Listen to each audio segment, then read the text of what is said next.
चलिए सारे स्टूडेंट मेरे साथ जुड़ जाइए, अपने दोस्तों को लिंक शेयर कर दें ताकि सारे कोई पढ़ सके। तो चलिए आज के सेशन को स्टार्ट करते हैं। अगर आपको सेशन अच्छा लगे तो लाइक कीजिए, अपने दोस्तों को भी शेयर करें। जिन्होंने चैनल को सब्सक्राइब नहीं किया है चैनल को सब्सक्राइब करें। जो भी स्टूडेंट इस चैनल पर पहली बार आए हैं वो चैनल को सब्सक्राइब कर लें, नोटिफिकेशन बटन को दबा दें ताकि सारी नोटिफिकेशन आपको टाइम टू टाइम मिलते रहे। तो चलिए आज के सेशन को स्टार्ट करते हैं। आज हम लोग पढ़ेंगे इलेक्ट्रोस्टैटिक्स का पार्ट 17, है ना। तो इस पार्ट में हम लोग पढ़ने वाले हैं इलेक्ट्रिक डायपोल और इलेक्ट्रिक डायपोल मोमेंट, और इलेक्ट्रिक डायपोल के चलते किसी भी पॉइंट पर एक्सियल, इक्वेटोरियल और किसी एनी पॉइंट पर इलेक्ट्रिक फील्ड कैसे फाइंड आउट किया जाएगा, ये हम लोग चर्चा करेंगे। तो चलिए आज के सेशन को स्टार्ट करते हैं। ओके, तो चलिए पहला क्या है, इलेक्ट्रिक डायपोल। पहला क्या है, इलेक्ट्रिक डायपोल। इलेक्ट्रिक डायपोल होता क्या है, देखिए ये फिजिक्स में है। केमिस्ट्री में डायपोल का मान्य मतलब उसका थ्योरी अलग होगा, फिजिक्स में अलग होगा। चलिए फिजिक्स की बात करते हैं, ठीक है ना। इलेक्ट्रिक डायपोल क्या है, गौर कीजिएगा। इलेक्ट्रिक डायपोल क्या है, two equal and opposite charges separated by a very small distance. बहुत से किताब में स्मॉल का भी यूज किया जाता है, बहुत सारे किताब में वेरी स्मॉल का भी यूज किया जाता है, ठीक है। आप स्मॉल भी लिखेंगे तो कोई दिक्कत नहीं है, वेरी स्मॉल भी लिखेंगे तो कोई दिक्कत नहीं है, लेकिन मान के चलना है वेरी स्मॉल। परफेक्ट क्या है, वेरी स्मॉल। मतलब दोनों के बीच की दूरी कितनी होनी चाहिए, बहुत छोटी होनी चाहिए। जस्ट लाइक मतलब यहाँ पर two equal and opposite charge रखना है, मतलब दोनों का मैग्नीट्यूड सेम होना चाहिए लेकिन साइन अपोजिट होना चाहिए। Two equal and opposite charges separated by a very small distance is called electric dipole. दो बराबर मान के चार्ज को, लेकिन साइन अपोजिट होना चाहिए। दोनों का चार्ज का वैल्यू क्या है, सेम है, लेकिन साइन अलग अलग है। उसको जब हम एक वेरी स्मॉल डिस्टेंस के सेपरेशन के अनुसार रखते हैं तो क्या कहलाता है, इलेक्ट्रिक डायपोल बनता है। मतलब एक माइनस क्यू ले लिए, एक प्लस क्यू ले लिए, मतलब दो इक्वल चार्जेज लेना है लेकिन अपोजिट साइन का, ठीक है ना। इक्वल चार्ज होगा लेकिन अपोजिट साइन का, मान मतलब मैग्नीट्यूड में इक्वल होगा। मान लीजिए कि माइनस क्यू लिए और एक प्लस क्यू लिए, और दोनों के बीच की दूरी क्या है, very very small. That means आप उसको स्मॉल मान के चलिए। एग्जाम में वेरी स्मॉल भी लिखे या स्मॉल भी लिखे, कोई दिक्कत नहीं है। जब दो बराबर एंड अपोजिट चार्ज को स्मॉल दूरी पर जब हम रखते हैं तो उस जो स्ट्रक्चर बनता है वो क्या बनता है, इलेक्ट्रिक डायपोल बनता है ना। कोई पूछेगा इलेक्ट्रिक डायपोल क्या है, तो दो बराबर चार्ज विथ अपोजिट डायरेक्शन को जब हम वेरी स्मॉल डिस्टेंस पर रखेंगे तो क्या कहलाएगा, इलेक्ट्रिक डायपोल कहलाएगा। ओके, तो इलेक्ट्रिक ये डायपोल हो गया, ठीक ना। कोई भी बराबर चार्ज, डायरेक्शन अलग अलग होना चाहिए, मतलब माइनस है तो प्लस होना चाहिए, लेकिन मान दोनों का सेम होना चाहिए। और दोनों के बीच की जो दूरी है वो बहुत ही स्मॉल है, बहुत ही छोटा है। जस्ट लाइक आप इस दोनों के बीच की दूरी आप कितना मान सकते हैं, आप माइक्रोमीटर मान सकते हैं, एंगस्ट्रम में मान सकते हैं। बात समझ में आ रहा है, मतलब इतना छोटा डिस्टेंस है दोनों के बीच में। मतलब आप 10 माइक्रोमीटर मान सकते हैं, तो माइक्रो का मतलब बहुत छोटा हो जाता है। फिर एंगस्ट्रम मान सकते हैं और छोटा, मतलब बहुत छोटा डिस्टेंस है एंगस्ट्रम के रूप में। ए के पावर एंगस्ट्रम 10 के पावर -10 के रूप में, है ना। माइक्रो 10 के पावर 6 के, है ना। तो आप समझ रहे होंगे, मतलब बहुत छोटा है ये जो डिस्टेंस है वो बहुत छोटा है। तो जो दो बराबर चार्ज को अगर स्मॉल डिस्टेंस में रखेंगे तो क्या कहलाएगा, इलेक्ट्रिक डायपोल कहलाएगा। दो बराबर चार्ज को स्मॉल डिस्टेंस पर रखेंगे तो क्या कहलाएगा, इलेक्ट्रिक डायपोल कहलाएगा।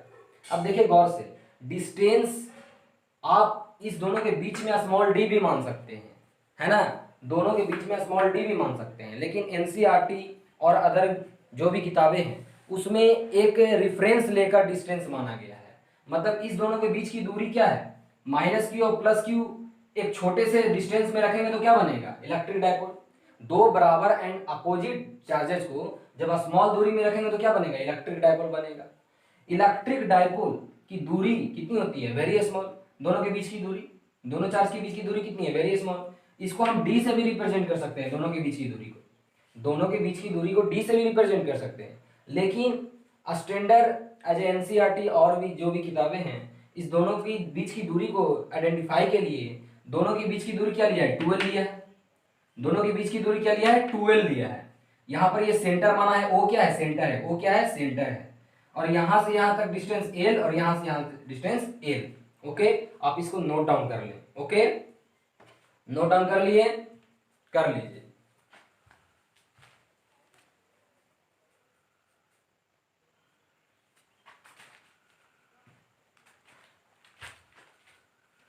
कर लिए, चलिए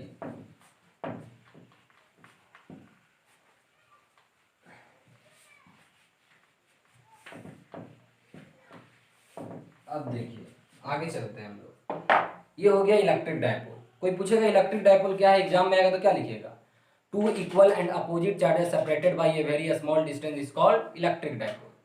आप वेरी स्मॉल का प्रयोग कर सकते हैं, स्मॉल का भी प्रयोग कर सकते हैं, लेकिन आप मानिए कि बहुत छोटा डिस्टेंस है, जस्ट लाइक दोनों के बीच की दूरी माइक्रोमीटर में होनी चाहिए, एंगस्ट्रम में होनी चाहिए। ओके, अब हम लोग बात करते हैं इलेक्ट्रिक डायपोल मोमेंट की बात करते हैं। Electric dipole moment, electric dipole moment, electric dipole moment को P से डिनोट करते हैं, कैपिटल P से।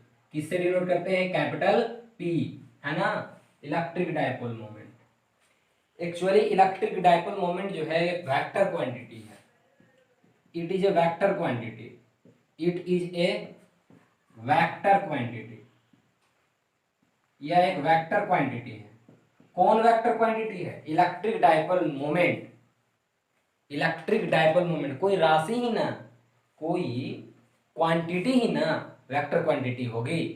तो यहां पर आप ये मत बोल दीजिएगा कि इलेक्ट्रिक डायपोल वेक्टर क्वांटिटी, नहीं, electric dipole moment vector quantity है। ओके, इलेक्ट्रिक डायपोल मोमेंट एक वेक्टर क्वांटिटी है, it is a vector quantity. Okay, अब देखिए इसकी जो मैग्नीट्यूड है वो क्या है। तो इलेक्ट्रिक डायपोल मोमेंट को आप कैसे लिखिएगा, इट इज द डिफिनीशन में, it is the product of, it is the product of either charges and distance. क्या मैं लिख रहा हूं, देखिएगा, it is the product of either charges and distance between charges. बोला जा रहा है आइदर चार्ज मतलब कोई भी एक चार्ज को ले लीजिए, दोनों में से कोई एक चार्ज को ले लीजिए, एंड डिस्टेंस बिटवीन चार्ज, दोनों के बीच की दूरी को मल्टीप्लाई कर दीजिए। तो हम जान रहे हैं कि इलेक्ट्रिक डायपोल मोमेंट क्या होता है, वेक्टर क्वांटिटी होता है। तो P हम मैग्नीट्यूड अभी लिख रहे हैं, यहाँ पर क्या लिख रहे हैं, मैग्नीट्यूड लिख रहे हैं। तो समझ रहे हैं ना बात को, यहाँ पर सिर्फ मैग्नीट्यूड लिख रहे हैं। तो P बराबर क्या होगा, आइदर चार्ज मतलब कोई एक चार्ज लीजिए। तो मैग्नीट्यूड में तो निगेटिव और पॉजिटिव की बात ही नहीं होती है, सिर्फ ऑलवेज पॉजिटिव की बात होती है।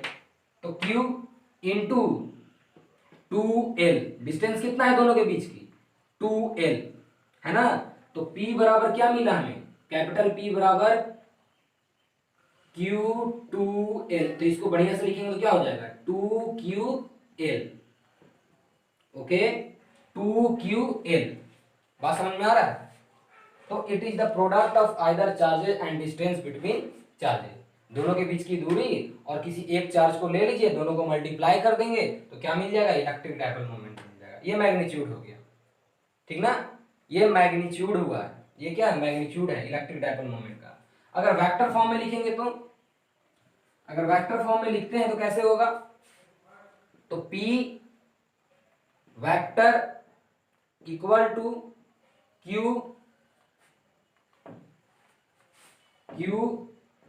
Into 2L vector. आपको पता होगा कि स्मॉल डिस्टेंस क्या होता है, वेक्टर क्वांटिटी होता है। स्मॉल डिस्टेंस क्या होता है, वेक्टर क्वांटिटी होता है, मालूम है ना, क्लास 11 में मैंने आपको बताया है। तो P vector equal to Q into 2L vector, ये हमारा हो गया P वेक्टर, है ना, वेक्टर के रूप में इलेक्ट्रिक डायपोल मोमेंट। ओके, अब मैं बता दूं आपको, यहां पर गौर कीजिएगा, तीसरी बात, इलेक्ट्रिक डायपोल मोमेंट जो है उसकी जो डायरेक्शन है, उसकी डायरेक्शन गौर कीजिएगा, यहां पर उसकी जो डायरेक्शन है, ये मिड पॉइंट है ओ, है ना, तो ये लेंथ एल है, ये भी लेंथ एल है, ठीक है। दोनों के बीच की लेंथ 12 है, लेकिन मिड पॉइंट से देखा जाए तो एल एल पर है, ठीक है। तो इलेक्ट्रिक डाइपोल मोमेंट एक वेक्टर क्वांटिटी है, ये वेक्टर के फॉर्म में मैंने लिख दिया। स्मॉल लेंथ क्या होता है, वेक्टर होता है। स्मॉल लेंथ क्या होता है, वेक्टर होता है, क्योंकि दोनों के बीच की दूरी क्या है, very very small, that means length is a vector quantity, इसीलिए मैंने ऐसे लिखा, ठीक है। ये हमारा मैग्नीट्यूड हो गया, ठीक ना। अब बात करते हैं डायरेक्शन का। तो इलेक्ट्रिक डाइपोल मोमेंट का डायरेक्शन निगेटिव से पॉजिटिव की ओर होता है, निगेटिव से पॉजिटिव की ओर। ये इलेक्ट्रिक डाइपोल मोमेंट का डायरेक्शन हो गया, निगेटिव से पॉजिटिव की ओर। The direction of p vector मतलब electric dipole moment is negative charge to positive charge, okay. मैंने क्या लिखा है, the direction of p vector is negative charge to positive charge, ठीक ना। The direction of p vector is negative charge to positive charge. Negative से positive direction की ओर electric dipole moment की डायरेक्शन होती है। इलेक्ट्रिक डाइपोल मोमेंट एक vector quantity है, इसकी मैग्नीट्यूड क्या होगी, दोनों में से कोई एक चार्ज ले लीजिए, इनटू दोनों के बीच की दूरी को मल्टीप्लाई कर दीजिए। वेक्टर फॉर्म में लिखना है तो ऐसे लिखेंगे, ओके। ये हो गया, डायरेक्शन किधर हो गया, माइनस क्यू से प्लस क्यू, माइनस क्यू से प्लस क्यू, देखिए एरो दिया हुआ है, माइनस क्यू से प्लस क्यू, ठीक ना। तो direction of p vector is negative charge to positive charge, ये याद रखेंगे। अब बात करते हैं एक और मेन पॉइंट की बात करते हैं। अब देखिए यहां पर एक और बात करते हैं, एसआई यूनिट, एसआई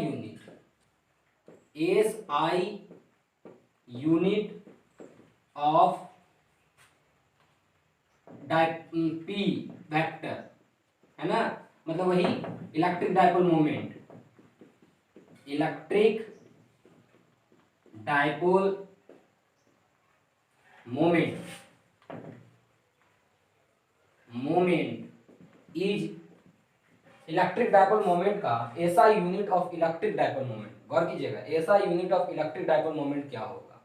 तो SI unit of electric dipole moment is, अब देखिए इसका ऐसा यूनिट निकालना है, तो चार्ज का क्या होता है, कूलम, और लेंथ का क्या होता है, मीटर, तो कूलम मीटर, कूलम मीटर, है ना, सीएम, गौर कीजिएगा, कूलम मीटर। लेकिन हम लोग इसको कभी कभी हम लोग का दिमाग सेंटीमीटर पढ़ देते हैं, हम लोग कभी कभी गलती से ये सेंटीमीटर हम लोग सिर्फ मतलब बोल दिया जाता है, मतलब ऐसे देखा जाए तो स्पीड मोड में जब हम लोग रहते हैं तो इसको ये नहीं ध्यान देते हैं कि कूलम मीटर है, हम लोग सेंटीमीटर बोल देते हैं, ये लेकिन गलत है ना। हम लोग इसको कैसे सुधारेंगे, द ऐसा unit of electric dipole moment कीजिए कूलम मीटर, कूलम मीटर। तो इसको कैसे लिखेंगे, तो इसको हम लोग ऐसे भी लिख सकते हैं, कूलम माइनस मीटर, ये पता चल जाएगा कि दोनों सेंटीमीटर नहीं है, ये सी मतलब कूलम, एम मतलब मीटर, ओके। तो कूलम मीटर, इसलिए माइनस का बीच में मैंने साइन दे दिया है, ठीक है। अब दोनों में से कोई भी प्रयोग कर सकते हैं। ये हो गया कूलम, सी मतलब कूलम, एम मतलब मीटर, सी मतलब कूलम, एम मतलब मीटर, तो कूलम मीटर, ओके। ये आप नोट डाउन कर लीजिए, नोट डाउन कर लीजिए, बेहतर ढंग से नोट डाउन कीजिएगा।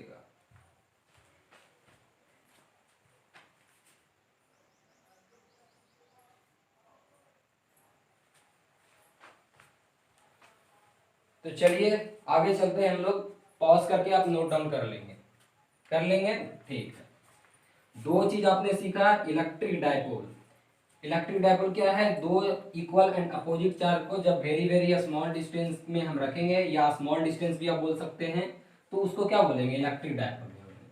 इलेक्ट्रिक डाइपोल मोमेंट क्या है, एक वेक्टर क्वांटिटी है जिसकी मैग्नीट्यूड कोई भी दोनों में से एक चार्ज को ले लीजिए और उसके बीच की दूरी में मल्टीप्लाई कर दीजिए, वो इलेक्ट्रिक डाइपोल मोमेंट की मैग्नीट्यूड हो गई। डायरेक्शन कहाँ होती है, negative to positive, negative charge to positive. ऐसा यूनिट क्या होती है, कूलम मीटर, कूलम मीटर, ठीक ना। अब बात करते हैं आगे हम लोग, जो हम लोग का मेन टॉपिक है, है ना। अब देखिए फाइंड, एक क्वेश्चन कर लेते हैं, find net, find net dipole moment, dipole moment, dipole moment का मतलब यहाँ पर हम लोग क्या पढ़ रहे हैं, इलेक्ट्रिक डाइपोल मोमेंट ना, तो इलेक्ट्रिक डाइपोल मोमेंट लिखेंगे, net electric dipole moment, net electric dipole moment for the system, for the system. देखिएगा यहाँ पर एक स्ट्रक्चर दिया हुआ है, ठीक ना। अब देखिए गौर कीजिएगा, यहाँ पर एक चार्ज है प्लस क्यू, इसकी पॉइंट जो है वो पॉइंट है a,0, यहाँ पर जो पॉइंट है a,0 है ना। अब देखिए यहाँ प्लस क्यू है, प्लस क्यू, ठीक है, यहाँ पर भी एक प्लस क्यू है, इसका है 0,a, ठीक है। अब यहाँ पर चार्ज है ओरिजिन के पास -2q, -2q ओरिजिन के पास है।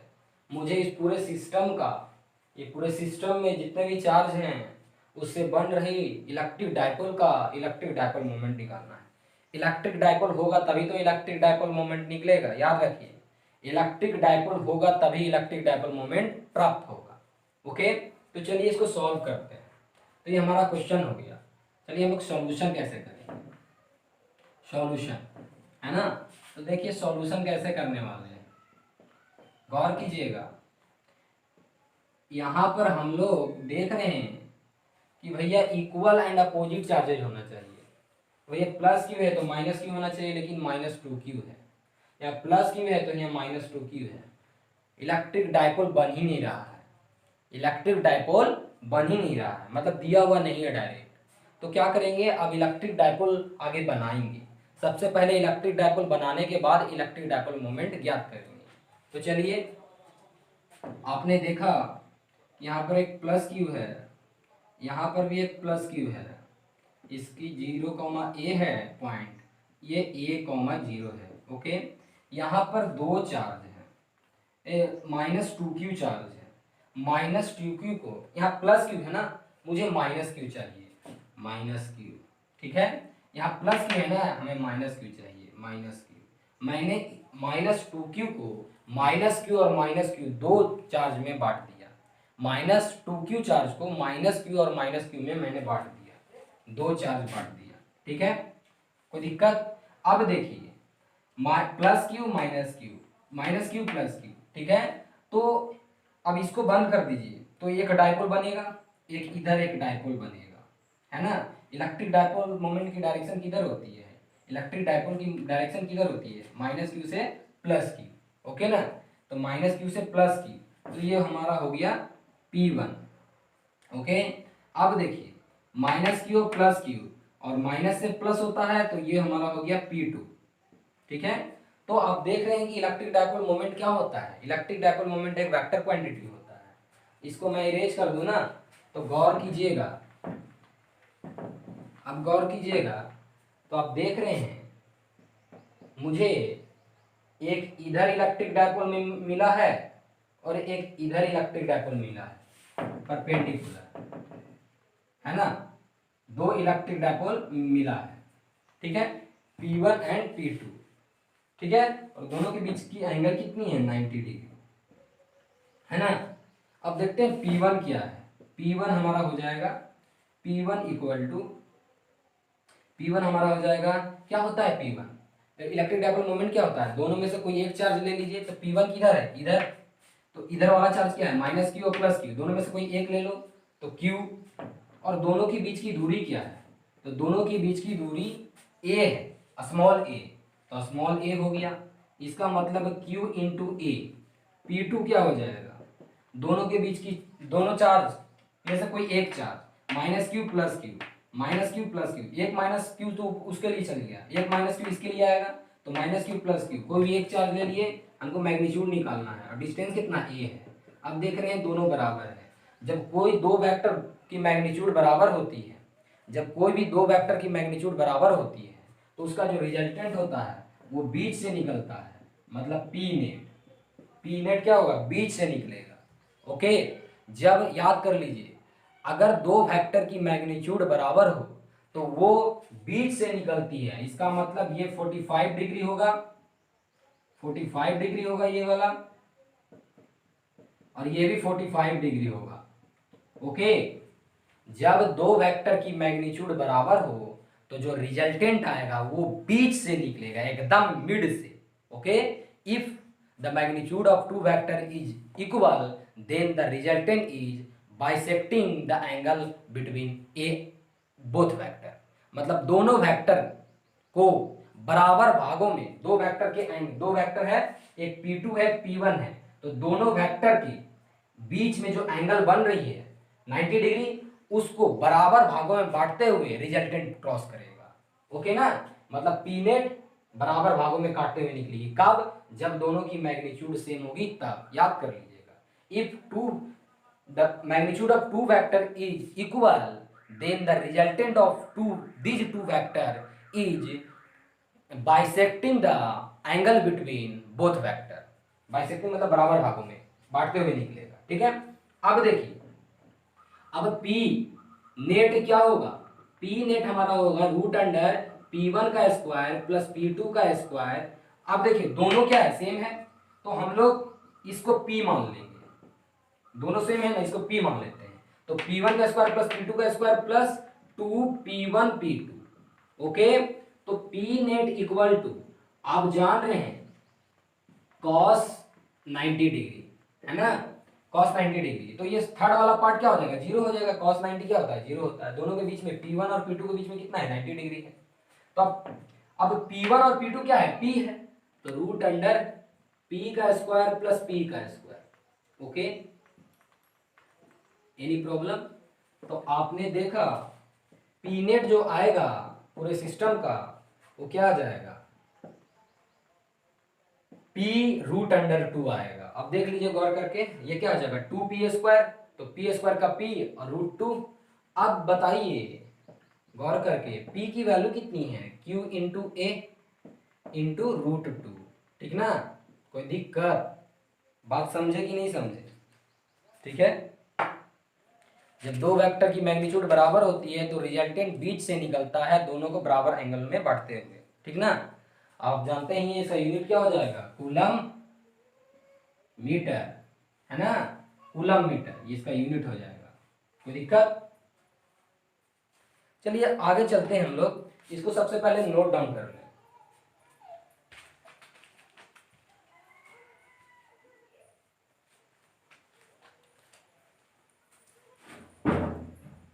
नोट डाउन कर लिए? कर लिए ना नोट डाउन? चलिए आप नोट डाउन कर लिए, ठीक है।